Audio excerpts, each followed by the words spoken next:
ازيكم مشاهدي فود توداي؟ معاكم روان رضا، والنهارده احنا في محافظه دمياط، بالتحديد في مدينه دمياط الجديده.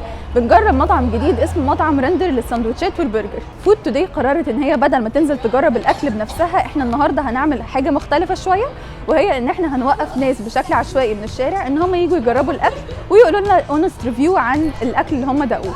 استنونا وخليكم معانا. ممكن اتعرف باسمك؟ اهلا بيكي، اسمي جنى. عشت الاسامي يا جنى.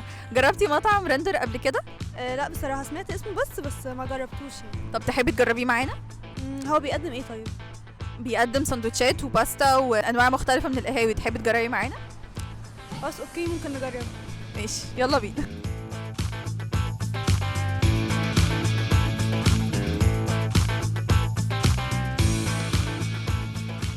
البرجر جامد قوي، الصوص اللي فيه جوسي قوي، نكهته مختلفه عن اي برجر ممكن تدوقوه هنا في الجديده.